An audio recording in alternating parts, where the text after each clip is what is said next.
Welcome to Chemistry Simplified. In today's presentation, we'll look into organic chemistry, an introduction. This is the first part. We'll have many parts. So in today's presentation, we'll look at the basics of organic chemistry. So organic compounds. What are organic compounds? So in general, we can say that organic compounds are compounds that are made of carbon atoms. Carbon can be bonded to other atoms such as hydrogen, forming hydrocarbons. They could also be bonded to oxygen, nitrogen, and so forth. So when carbons are linked together, so we have organic compounds. If you were to look in the periodic table, carbon is found in group 4A.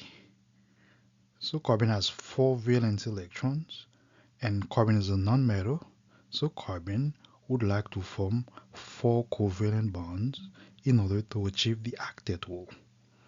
We had previously done presentation on the octet rule, so you can refer to those presentations if you need further explanation about the octet rules.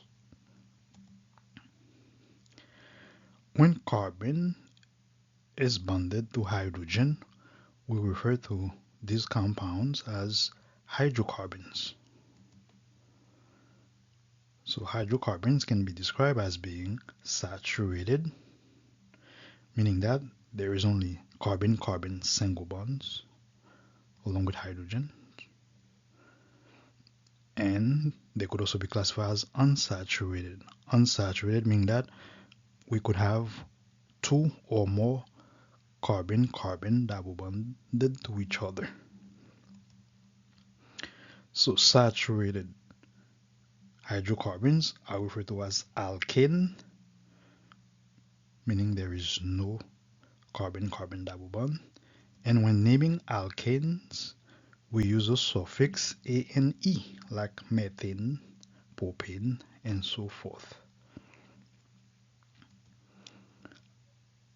Unsaturated hydrocarbons are made of alkenes. So alkene, ene, alkyne for triple bond. Alkenes are double bond. Alkyne have triple bonds. Or we could have aromatic compound such as benzene.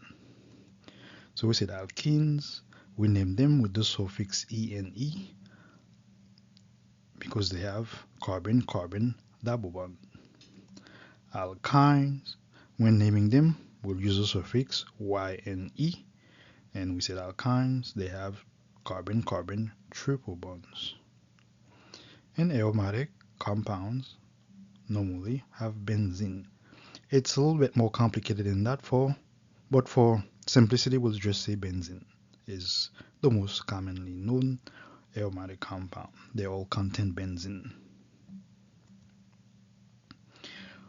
Organic compounds, for the most part, are non-polar except for those that are attached to highly electronegative atoms such as fluorine, oxygen, and nitrogen.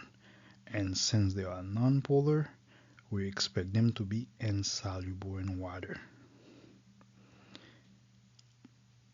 And lastly, organic compounds can be classified according to their functional groups. When carbon atoms are bonded with other atoms such as oxygen, nitrogen, and sulfur, they form particular groups we call functional groups. We'll have a specific lecture where we talk about functional groups. For example, ketones, aldehyde, carboxylic acid, amide, thiols, alcohols. So these are all functional groups.